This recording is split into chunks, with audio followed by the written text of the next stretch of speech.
नमस्कार, मैं हूं तनुजा। आप देख रहे हैं सुरागीलाल न्यूज चैनल का उत्तराखंड बुलेटिन। आइए नजर डालते हैं आज की फटाफट खबरों पर। कांग्रेस के खिलाफ रामनगर में भाजपा का जोरदार प्रदर्शन और किया पुतला दहन। हल्द्वानी में आईजी ने कानून व्यवस्था को लेकर अधिकारियों के कसे पेंच। गैरसैंण सत्र विवाद सहित बिगड़ती कानून व्यवस्था पर सुमित हृदयेश का बयान। लोहाघाट उप जिला चिकित्सालय के बदले चिकित्सा अधीक्षक, सीएमओ की बड़ी कार्रवाई। कांग्रेस के गैरसैंण हंगामे पर मुख्यमंत्री की विधानसभा में भाजपा ने कांग्रेस का पुतला फूका। छात्र नेताओं का अनिश्चितकालीन धरना जारी, समर्थन के लिए मांगा सहयोग। महिला थाना अध्यक्ष ने नर्सिंग छात्र छात्राओं को किया जागरूक। बरसात के बाद बच्चों में बीमारियां, स्वास्थ्य विभाग अलर्ट मोड पर। उधम सिंह नगर में यूरिया संकट, विधायक ने उठाई किसानों की आवाज। सिडकुल इंडस्ट्री में गणेश उत्सव से पहले लगाया ब्लड डोनेशन कैंप। आइए अब देखिए खबरें विस्तार से। उत्तराखंड विधानसभा भवन में कांग्रेस नेताओं द्वारा की गई कथित तोड़फोड़ और अभद्रता के विरोध में भारतीय जनता पार्टी के कार्यकर्ताओं ने शुक्रवार को रामनगर में जोरदार प्रदर्शन किया। इस दौरान कार्यकर्ताओं ने कांग्रेस का पुतला दहन कर कांग्रेस नेतृत्व पर लोकतंत्र को आहत करने का आरोप लगाया। वहीं रामनगर रानीखेत रोड पर एकत्र हुए भाजपा कार्यकर्ताओं ने कांग्रेस के खिलाफ जमकर नारेबाजी की और तीखा आक्रोश व्यक्त किया। कार्यकर्ताओं का कहना है कि विधानसभा सत्र के दौरान कांग्रेस नेताओं ने जिस तरह से अराजकता फैलाई और सदन की गरिमा को ठेस पहुंचाई, वह लोकतांत्रिक मूल्यों पर सीधा हमला है। वहीं भाजपा कार्यकर्ताओं का आरोप है कि कांग्रेस नेताओं ने जनता के धन का दुरुपयोग किया है और अपनी राजनीतिक स्वार्थ सिद्धि के लिए अमर्यादित आचरण किया। कार्यकर्ताओं ने कहा कि कांग्रेस ने हमेशा जनहित के मुद्दों की अनदेखी की है और जनता के विश्वास को बार बार तोड़ा है।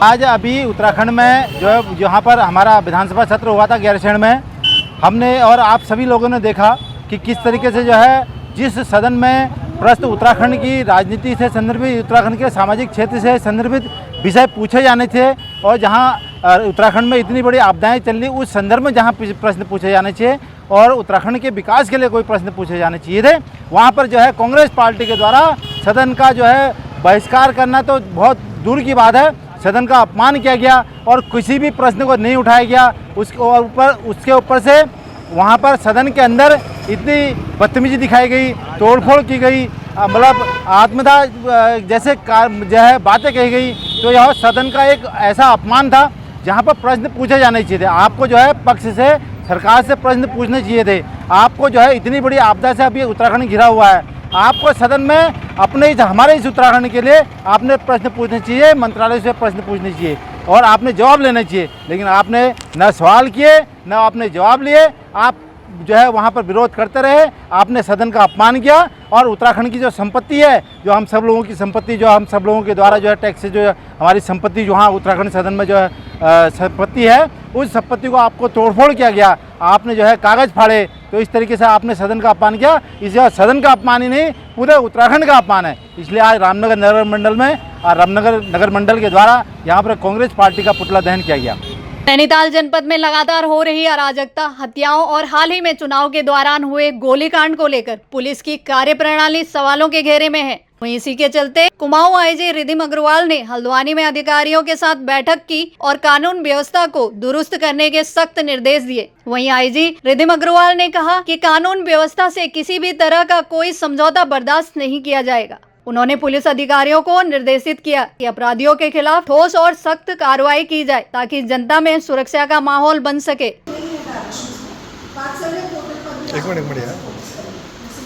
देखिए, हाल ही में कुछ ऐसी घटनाएं हुई हैं, चाहे वो कहीं पर गोली चलने की घटनाएं हों या अन्य आपराधिक मामले हों, उनको देखते हुए पूरे कुमाऊं परिक्षेत्र के समस्त थाना प्रभारियों के साथ आज एक गोष्ठी की गई थी। सभी को आवश्यक दिशा निर्देश कानून व्यवस्था की स्थिति को बनाए रखने के लिए दिए गए हैं। किस प्रकार से हम पब्लिक में एक कॉन्फिडेंस बिल्डिंग करें, उस संबंध में भी सभी को निर्देशित किया गया है। उसी के साथ समस्त हमारे जितने राजपत्रित अधिकारी थे, सीओज, एडिशनल एसपीज और जनपद के प्रभारी, उनके साथ भी एक समीक्षा गोष्ठी की गई है, जिसमें हमारा जो त्रैमासिक तौर पर क्राइम रिव्यू रहता है, उसके साथ साथ जो पुलिस मुख्यालय द्वारा कुछ अभियान चलाए गए हैं, रेंज कार्यालय द्वारा जो अभियान चलाए गए हैं, उन अभियानों की भी समीक्षा की गई। पुलिस मुख्यालय ने इस वक्त अनक्लेम्ड डेड बॉडीज़, महिलाओं की और बालिकाओं की, उसके संबंध में एक अभियान चलाया है कि जिसमें हम ज़्यादा से ज़्यादा शिनाख्त उन बॉडीज़ की कर सकें। और साथ ही साथ रेंज कार्यालय पे एनडीपीएस के मालों का हम लोग जनरली देखते हैं कि बहुत पुराने लगभग 1990s के माल भी हमारे थानों में हैं, उनका निस्तारण किया जाए। साथ ही साथ आप लोग सब जानते हैं कि थानों में वाहन इतने खड़े हैं कि थानों के परिसर वाहनों से ही भरे हुए हैं, तो वाहनों के डिस्पोजल के लिए भी जो उत्तराखंड शासन द्वारा, पुलिस मुख्यालय द्वारा समय समय पर SOPs दी गई हैं, निर्देश दिए गए हैं, उनके क्रम में उनके डिस्पोजल की कार्रवाई भी की जाए। तो इस सब की आज समीक्षा। उत्तराखंड के ग्रीष्मकालीन राजधानी गैरसैंण के भराड़ीसैंण विधानसभा में हाल ही में हुए मानसून सत्र के विवाद को लेकर हल्द्वानी से कांग्रेस विधायक सुमित हृदयेश ने सरकार पर गंभीर आरोप लगाए। सुमित हृदयेश ने पत्रकारों से बातचीत में कहा कि विधानसभा सत्र के दौरान विपक्ष ने प्रदेश की बिगड़ती कानून व्यवस्था पर नियम 310 के तहत चर्चा की मांग की थी, लेकिन सरकार ने तानाशाही रवैया अपनाते हुए इस मुद्दे पर चर्चा नहीं होने दी। उन्होंने बताया कि सदन में हंगामे के दौरान कांग्रेस विधायकों पर तोड़फोड़ के झूठे आरोप लगाए गए, जबकि कांग्रेस विधायकों ने सदन के अंदर का फेसबुक लाइव किया है, जिसमें साफ दिखाई दे रहा है कि किसी भी तरह की कोई तोड़फोड़ नहीं की गई। वहीं सुमित हृदयेश ने यह भी कहा कि कांग्रेस सरकार के खिलाफ जल्द ही पूरे प्रदेश में एक बड़ा आंदोलन करने जा रही है। इसकी रूपरेखा तैयार की जा रही है और जल्द ही इसकी जानकारी सार्वजनिक की जाएगी। चश्मदीद है राहुल चौहान जी और हम तो यही चश्मदीद। सोशल मीडिया में उस समय बोला, हम लोगों ने धरना जो दिया और रात में वहीं पे विश्राम भी हम लोगों ने करा। हम पे झूठे आरोप भी लगाए गए तोड़ फोड़ के, जो कि हमने लाइव फेसबुक से, सोशल मीडिया के माध्यम से साफ दिखाया, दर्शाया कि कतई भी हमारे द्वारा कोई भी तोड़ फोड़ नहीं मचाई गई। और 310 इस विषय में उठाया था कि ये जो बिगड़ती कानून व्यवस्था है, इसमें सत्ता पक्ष वाले भी बोले और विपक्ष भी बोले, उसमें सबको मौका मिलता है। तो किस बात से डर के चुप रही थी भारतीय जनता पार्टी? और फिर स्पीकर मैडम से हमने ये भी तो रिक्वेस्ट करी कि आप इसका स्वतः संज्ञान लीजिए, जैसे कोर्ट ने लिया। हमारी संरक्षक तो है विधायकों की, तो उन्होंने स्वतः संज्ञान नहीं लिया। हमें उनसे भी बड़ा ऐसी निराशा हुई कि हम क्या बोले। नेता प्रतिपक्ष जी सीएम के समकक्ष हैं, शैडो सीएम उन्हें कहा जाता है। अगर उन पे हमला हुआ और उसका कोई संज्ञान लेने को तैयार नहीं है, कोई बात करने को तैयार नहीं है, तो ये बहुत बड़ी बात है। विधायक जो होते हैं, मैं अपने लिए व्यक्तिगत नहीं कह रहा हूँ कि सुमित हृदयेश, मैं जिस पद में, उस पद की एक गरिमा है, उस गरिमा को तार तार करा गया। और उत्तराखंड में ना राजनीतिक, सामाजिक संस्कृति और संस्कार ऐसे नहीं है कि ऐसे प्रकरण को हम टॉलरेट करें।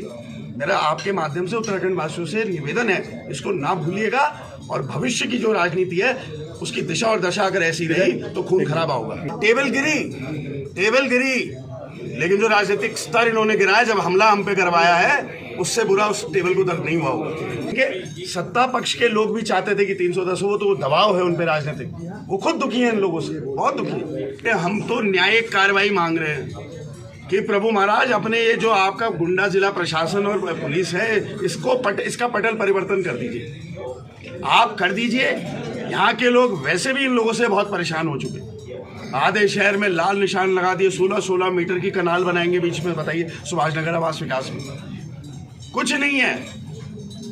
ये केवल परेशान करने के लिए यहाँ लोगों को आए हैं। और सबसे बड़ी बात है, जनप्रतिनिधियों की आवाज बिल्कुल इस प्रदेश में दब चुकी है। बहुत बड़ा आंदोलन करेंगे, आपको देंगे, उसकी डिटेल देंगे हमारी। लेकिन एक रूपरेखा तैयार हो गई, सारे विधायक जब बैठे थे वहाँ पे विधायक दल में, कि एक बहुत बड़ा आंदोलन होना लाजमी है। और आप देखेंगे ऐतिहासिक होगा, डीएम को भी, एसएसपी को भी। ये हमारी संयुक्त मांग है, सारे कांग्रेस के जितने विधायक हैं और भारतीय जनता पार्टी के भी जो जिले के विधायक हैं, वो बोलेंगे नहीं, लेकिन चाहते वो आंदोलन भी इसी सब चीजों, आंदोलन बहुत सारी चीजों को लेकर। सिंह चीमा और पूर्व विधायक हरभजन सिंह चीमा की ओर से सभी देशवासियों को स्वतंत्रता दिवस की शुभकामनाएं। प्रधानमंत्री नरेंद्र मोदी के नेतृत्व में बीजेपी लगातार विकास कार्य कर रही है, जहां काशीपुर विधानसभा में कई विकास कार्य किए गए, जैसे 12 करोड़ रुपए की सड़क एवं अन्य विकासीय कार्य पूर्ण, 29 करोड़ रुपए की सड़कें विभिन्न विभागों में कराई स्वीकृत और निर्माणाधीन, 74 करोड़ रुपए से बाजपुर रोड और रामनगर रोड को मिलाने वाले बाईपास रोड, शहर की जलभराव समस्या का निदान दिलाने वाले लक्ष्मीपुर माइनर नहर, नगर की यातायात समस्या हेतु बन रही पार्किंग कार्य प्रगति पर,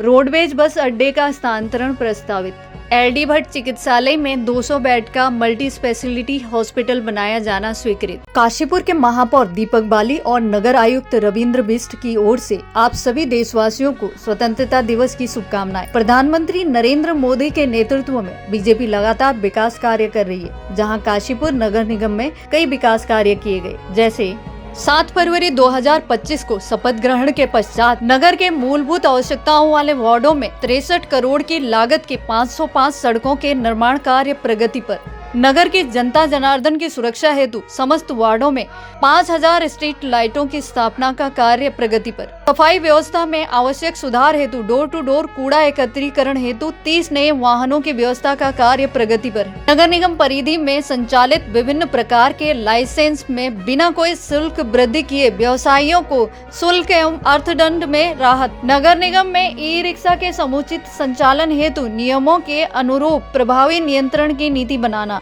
नगर में 50 वर्षों से ज्वलंत जलभराव की समस्या के निस्तारण हेतु प्रभावी कार्यवाही का सफल नियंत्रण करना। डोर टू डोर कूड़े के प्रबंधन हेतु समस्त व्यावसायिक प्रतिष्ठानों को डस्टबिन वितरण करना।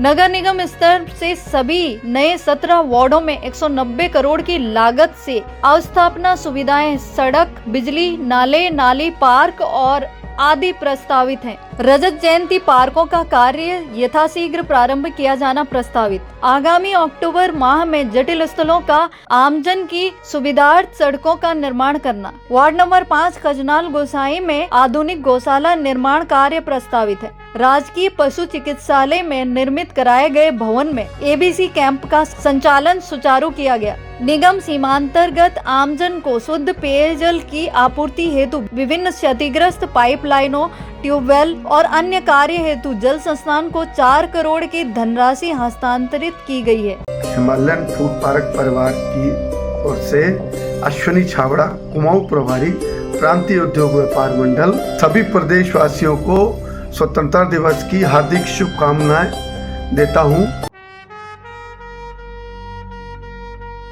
आज़ादी के महापर्व 15 अगस्त की आप सभी देशवासियों को बहुत बहुत बधाई, शुभकामनाएं। ऐसे ही हम आज़ादी का महापर्व मनाते रहें और हमारा राष्ट्र उन्नति और तरक्की के रथ पर आगे बढ़ता रहे। और साथ ही मैं आप सभी को कृष्ण जन्माष्टमी की बहुत बहुत बधाई और शुभकामनाएं देना चाहता हूँ। धन्यवाद। आप सभी को बीजेपी के वरिष्ठ नेता शहनवाज खान की ओर से स्वतंत्रता दिवस की हार्दिक बधाइयाँ। आइए हम सब मिलकर आजादी के इस पर्व को गर्व, सम्मान और भाईचारे के साथ मनाएं और मिलकर इस अमूल्य आजादी की रक्षा का संकल्प लें। एक दूसरे के प्रति मान सम्मान, भाईचारा और एकता को अपना सबसे बड़ा हथियार बनाएं और गर्व से कहें, हम आजाद हैं।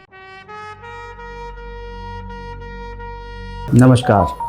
गर्व है मुझे अपने भारत पर, गर्व है मुझे अपने तिरंगे पर। आप सभी प्रदेशवासियों को इस स्वतंत्रता दिवस की हार्दिक शुभकामनाएं। नमस्कार। आप सभी को भारतीय वैश्य महासंघ काशीपुर व स्पेक्ट्रम परिवार की ओर से स्वतंत्रता दिवस की हार्दिक शुभकामनाएं और बधाई। इस शुभ अवसर पर मैं स्पेक्ट्रम परिवार और भारतीय वैश्य महासंघ की ओर से आप सभी से यही आह्वान करना चाहता हूं कि सभी अपने घर पर तिरंगा फहराएं तथा राष्ट्र हित में हमेशा कार्य करते रहें। धन्यवाद। काशीपुर में भारतीय जनता पार्टी के युवा कार्यकर्ता आदित्य गुप्ता की ओर से स्वतंत्रता दिवस पर एक संदेश। उन्होंने सभी क्षेत्रवासियों, प्रदेशवासियों को स्वतंत्रता दिवस की शुभकामनाएं प्रेषित की हैं। साथ ही में भारत की अखंडता, प्रबुद्धता और सौहार्दपूर्ण वातावरण में सभी इस देश को मिलकर आगे बढ़ाएं, ऐसी कामना की है। चंपावत जिले के राजकीय महाविद्यालय लोहाघाट में छात्र नेताओं का अनिश्चितकालीन धरना आज 7वें दिन भी जारी। अखिल भारतीय विद्यार्थी परिषद और छात्र संघ पदाधिकारियों का कहना है कि जब तक कॉलेज प्रशासन और विश्वविद्यालय प्रबंधन उनकी मांगों को पूरा नहीं करते हैं, तब तक यह आंदोलन इसी तरह चलता रहेगा। कॉलेज परिसर में धरने पर बैठे छात्र नेता बैनर और पोस्टर लेकर छात्रों का नारेबाजी करते हुए प्रदर्शन पर बैठे छात्र नेताओं ने कहा कि कॉलेज में सीमित सीटों के कारण कई छात्र छात्राएं प्रवेश से वंचित रह जाते हैं, जिससे उनका भविष्य अधर में लटक जाता है। वहीं छात्रों ने अब रात्रिकालीन धरना भी शुरू कर दिया है। छात्र नेताओं ने नगर के जनप्रतिनिधियों और सामाजिक कार्यकर्ताओं तथा व्यापारियों से भी अपील की है, आंदोलन को समर्थन देने के लिए आगे आए और प्रतीकात्मक तौर पर 1 रुपए का सहयोग दें। उनका कहना है कि यह आंदोलन केवल छात्रों का नहीं बल्कि पूरे लोहाघाट क्षेत्र का आंदोलन है। आज धरने को पूर्व छात्र संघ अध्यक्ष मयंक डेक सहित कई छात्र नेताओं ने समर्थन दिया। पूरी करो, विद्यार्थी परिषद जिंदाबाद जिंदाबाद। अभी हमारा 7वां दिन है विद्यार्थी परिषद का आंदोलन का, और कल से हम लोग अनिश्चितकालीन धरना प्रदर्शन में यहाँ बैठे हैं और अभी विद्यार्थी परिषद की हमारी योजना बनी है कि अगर जल्द से जल्द हमारी मांगों को पूरा नहीं किया गया तो हम लोग उग्र आंदोलन के लिए बाध्य होंगे। और हम अभी अखिल भारतीय विद्यार्थी परिषद द्वारा हम लोगों ने एक अभियान भी चलाया गया है। यहाँ पर कोई जो हमारा आंदोलन को समर्थन करेगा, मैं समाज के लोगों को और चंपावत जिले के समस्त सम्मानित लोगों को और जनप्रतिनिधियों को मैं एक अपील भी करना चाहता हूँ कि जो लोग हमारे आंदोलन से समर्थन में हैं और महाविद्यालय में आकर हमारा जो बॉक्स बना है उसमें 1 रुपये का सिक्का डालकर हमारे आंदोलन को उसका समर्थन करें। और हमारी मांग अगर जल्द से जल्द पूरी नहीं हुई तो मैं समस्त छात्र छात्राओं को आश्वासन देता हूँ कि हम लोग उग्र आंदोलन के लिए बाध्य होंगे। जब तक हमारी मांगें पूरी नहीं होंगी हम यहाँ से नहीं उठेंगे। और अनिश्चितकालीन जो हमारा धरना प्रदर्शन चल रहा है, अगर उस धीरे हम लोग उग्र आंदोलन के लिए बाध्य होंगे और भूख हड़ताल की ओर हम निकलेंगे इसके बाद। आंदोलन अपने एक बहुत ऐसे समय में पहुंच गया जहां पे अब दिन रात हम यहीं बैठ रहे हैं। कल रात हमने बारिश का भी सामना करा, बहुत तेज़ बारिश आ गई थी, उसके बाद भी हम लोग यहीं रहे और ये हमारे सभी साथियों का बहुत अच्छा रिस्पांस रहा कि हम सब यहीं रहे। अब और हमने एक चीज़ और ये करे कि आज हम सुबह आए महाविद्यालय में, जब हम थे विद्यालय में कोई नहीं आया था, हमने महाविद्यालय की सफाई करी। हम ये चाहते हैं कि जब हम यहाँ रहें, अपने समय दे रहे हैं तो हम उस समय को सिर्फ व्यर्थ ना होने दें। और अगर हम जब धरना आगे बढ़ाएंगे तो हम ये चाहते हैं कि हम पूरे लोहाघाट में सफाई करेंगे और हम ये कुछ ऐसा चीज़ नहीं करेंगे जिससे किसी को हाथ पहुँचे महाविद्यालय के अंदर। मगर हम सबको ये बताना चाहते हैं कि आंदोलन के लिए हम अगर कुछ और करना पड़ा तो हम उसके लिए बाध्य रहेंगे। अभी तो विश्वविद्यालय प्रशासन और महाविद्यालय प्रशासन द्वारा हमारी मांगों को अनसुना किया जा रहा है। अभी तक तो कोई नहीं आया। अभी तक AVP अनिश्चितकालीन धरने पर बैठी हुई है और अब उग्र आंदोलन की ओर AVP अब बाध्य होगी। अब हमारी 6 हैं। एक तो BA में 500 सीटों की बढ़ोतरी की जाए और MA में 120 सीटों की वृद्धि की जाए और पॉलिटिकल विषय में और हिस्ट्री और ये जो सब्जेक्ट हैं हिस्ट्री, एजुकेशन, सोशियोलॉजी, ये सब्जेक्ट इसी सत्र से महाविद्यालय में खोले जाएं। इसके लिए बच्चों को बाहर प्रवेश करने के लिए मजबूरन जाना पड़ रहा है। आज हमारे आंदोलन का 7वां दिन है और कोई भी मांग अभी तक हमारी कोई सुनी मांग नहीं हुई है। हमारी बस सारी 6 की 6 अगर मांगें मान ली जाती हैं हम उसके बाद ही उठेंगे, उससे पहले हम लोग उठने वाले नहीं हैं। अभी तक हम लोग सिर्फ अनिश्चितकाल धरना कर रहे हैं। हम लोग उग्र आंदोलन के लिए बाध्य होंगे परसों से, मतलब अभी तक हम लोग कोई वो नहीं कर रहे हैं। हम लोग भूख हड़ताल के लिए भी बाध्य होंगे अगर हमारी मांगें पूरी नहीं होंगी। अल्मोड़ा में पुलिस प्रशासन द्वारा लगातार जन जागरूकता अभियान चलाया जा रहा है। इसी कड़ी में महिला थाना प्रभारी और उनकी टीम ने नर्सिंग कॉलेज के छात्र छात्राओं को साइबर अपराध और नए कानून तथा सामाजिक मुद्दों के प्रति जागरूक किया। नर्सिंग कॉलेज के हॉल में छात्र छात्राओं की मौजूदगी रही। वहीं महिला थाना प्रभारी जानकी भंडारी ने छात्र छात्राओं को जानकारी देते हुए कहा, SSP अल्मोड़ा श्री देवेंद्र पीचा के निर्देशन में पूरे जिले में जागरूकता कार्यक्रम आयोजित किए जा रहे हैं। इन्हीं के तहत 22 अगस्त को राजकीय नर्सिंग कॉलेज अल्मोड़ा में छात्र छात्राओं और स्टाफ को आधुनिक साइबर फ्रॉड से बचाव के तरीके, नशा मुक्ति, घरेलू हिंसा और महिला उत्पीड़न तथा बाल विवाह, यातायात नियम और नवीन कानूनों के बारे में विस्तृत जानकारी दी गई। इस अवसर पर महिला थाना प्रभारी निरीक्षक जानकी भंडारी ने कहा कि आज के समय में साइबर अपराध सबसे बड़ी चुनौती बनकर सामने आ रहे हैं, इसलिए जागरूक रहना बेहद जरूरी है। बरसात के बाद बच्चों में तेजी से बढ़ रही बीमारियों को लेकर स्वास्थ्य विभाग अलर्ट मोड पर। हल्द्वानी के सरकारी और निजी अस्पतालों में इन दिनों बच्चों और मरीजों की संख्या लगातार बढ़ रही है। स्कूलों में भी बच्चों की जांच करते स्वास्थ्य कर्मी तथा बरसाती मौसम में dengue, malaria, viral fever, diarrhoea और सांस संबंधी समस्याएं बच्चों को तेजी से अपनी चपेट में ले रही है। वहीं डॉक्टरों का कहना है कि बरसात के दौरान वातावरण में नमी बढ़ने और गंदगी फैलने से मच्छरों का प्रकोप बढ़ जाता है। ऐसे में बच्चों की रोग प्रतिरोधक क्षमता कमजोर पड़ने लगती है और बड़ी संख्या में बच्चे बीमार पड़ रहे हैं। स्वास्थ्य विभाग का कहना है कि सभी अस्पतालों में बच्चों के इलाज के लिए पर्याप्त दवाइयां, बेड और चिकित्सकीय संसाधन उपलब्ध कराए गए हैं। साथ ही डॉक्टर और कर्मचारियों की ड्यूटी भी बढ़ा दी गई है ताकि इलाज में किसी तरह की कोई परेशानी ना हो।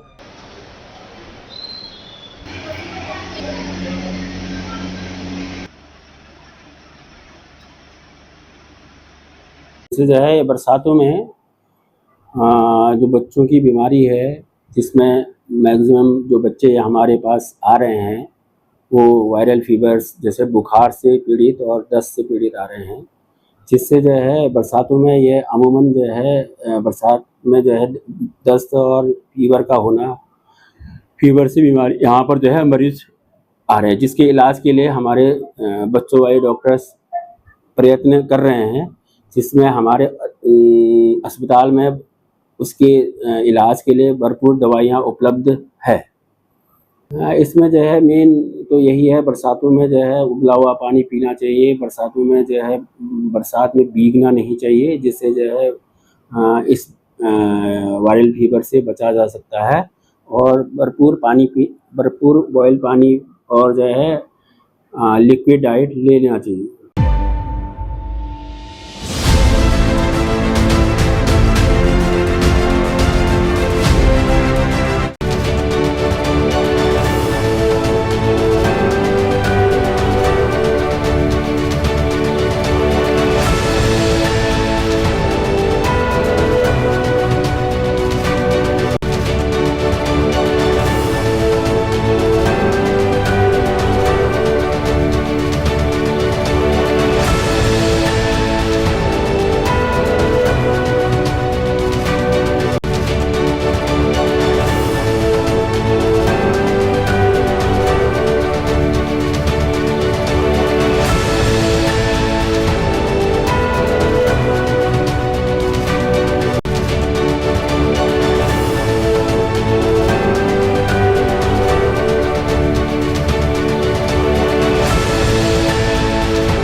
चाहे तो एक साथ होनी चाहिए, सब लोग एक साथ बैठना ही नहीं चाहते।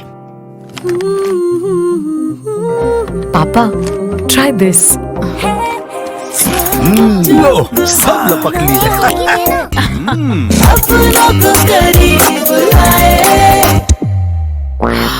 ये क्या हाल कर दिया है रूम का? बस कल से चाय? कल से चाय मेरे रूम में। देवर पान नमकीन। उधम सिंह नगर जिले में यूरिया खाद की किल्लत से किसान भारी परेशानी झेल रहे हैं। वहीं किसानों की समस्या को लेकर किच्छा विधायक तिलकराज बेहड़ ने जिलाधिकारी को पत्र लिखते हुए गहरी चिंता जताई है। उन्होंने अपर जिलाधिकारी पंकज उपाध्याय को ज्ञापन सौंपा और विधायक का कहना है कि पिछले 1.5 महीनों से किसानों को यूरिया नहीं मिल पा रहा है। वहीं विधायक ने कहा कि बाजार में ब्लैक मार्केटिंग और ऊंचे दाम पर खाद मिलने की शिकायतें लगातार सामने आ रही है। यहाँ तक कि किसानों को कीटनाशक लेने के लिए भी मजबूर किया जा रहा है। बेहड़ का कहना है कि इस स्थिति का असर सीधा फसलों पर पड़ रहा है और उत्पादन घटने का खतरा बन गया है।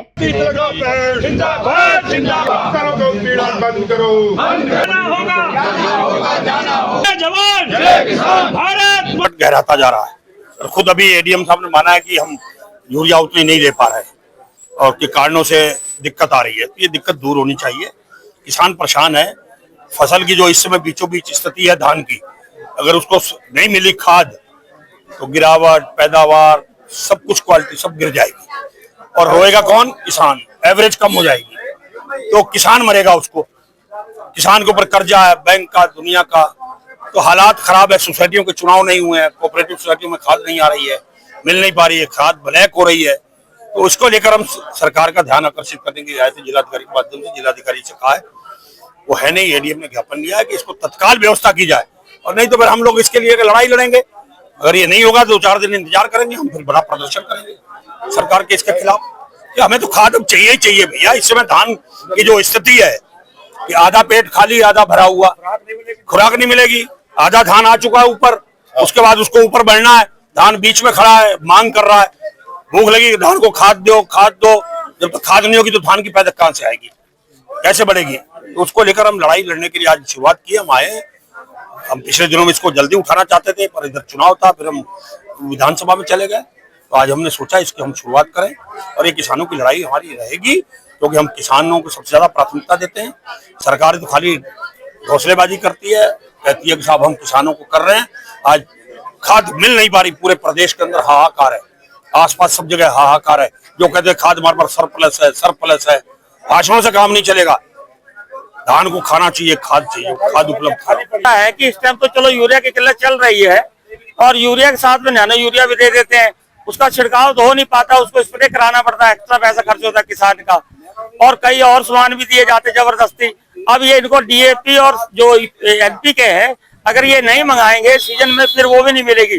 हमारे किसान भाई जो कई हैं, 80% किसान भाई तो धान बेच के ही तो लेंगे, पैसा आएगा तो वो उस टाइम ये मिलेगी नहीं, भंडारण नहीं करेंगे। तो इनको डीएपी और एनपी का भी भंडारण करना चाहिए कि उस टाइम बिजाई के टाइम भी ना दिक्कत आए। ने कहा हम इनकी जल्दी व्यवस्था करवा देंगे। डीएम साहब कहीं मीटिंग में थे, मिलने तो डीएम साहब से आए थे तो, लेकिन एडीएम साहब आए हैं, कोई बात नहीं, अच्छी बात है, अच्छे अधिकारी हैं वो भी कह।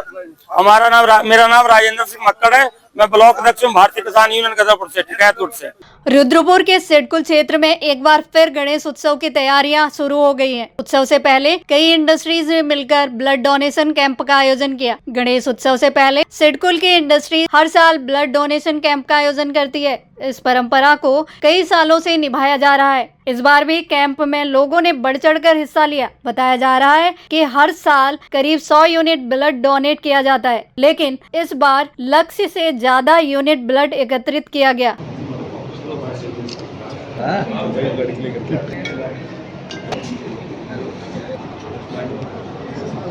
गणेश उत्सव में ये जो रक्तदान का जो आयोजन किया है ना, इसमें आपको एक बता दूं कि पहले भी यहाँ पे लोगों की जो सिडकुल के स्पेशली जो लोग हैं उन सबका एक धार्मिकता से एक हर साल ये बनाने का, हर साल ये 14वां अभी गणपति महोत्सव हम लोग मना रहे हैं। तो इसमें हर कोई बढ़ चढ़ के भाग लेता है, हर कोई ये सोचता है कि एक अलग से त्योहार आया है। हालांकि देखी जाए तो कुछ महाराष्ट्रियन फैमिली थी और कुछ हमारे सिडकुल के लोगों ने चालू किया था।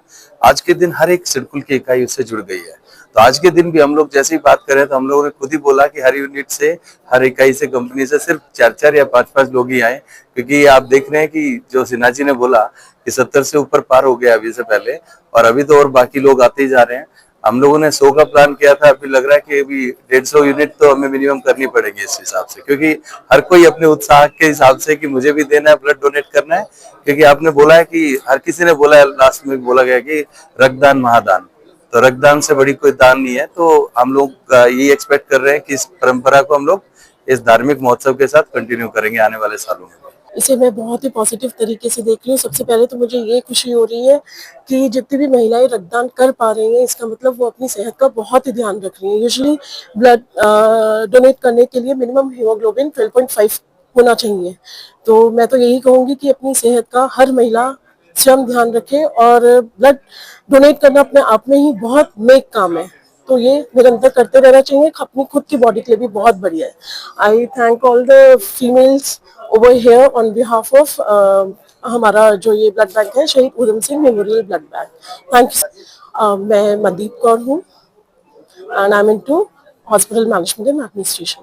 देखिए, हर साल की तरह इस साल भी गणेश उत्सव सिडकुल का 27 अगस्त से लेकर 31 अगस्त तक मनाया जा रहा है, जिसके पहले हम लोग हर साल की तरह इस साल भी ये रक्तदान शिविर का आयोजन करते हैं, जिसमें कि लक्ष्य है 100 यूनिट ब्लड का। लेकिन अभी तक पिछले 2-2.5 घंटे में ही करीब 70 यूनिट लोगों ने अपने रक्तदान कर चुके हैं, और ऐसा लगता है कि जैसे 100 यूनिट पूरे करने के बाद भी ये रक्तदान शिविर चलता रहे। ये सामाजिक कार्य है, और इसमें सभी लोग, जो लोग भी भाग ले रहे हैं, जिन लोगों ने भी अपना रक्तदान किया है, उन्होंने बहुत महत्वपूर्ण काम किया है, क्योंकि वो कितने लोगों की जीवन रक्षा कर रहे हैं इस रक्तदान के माध्यम से।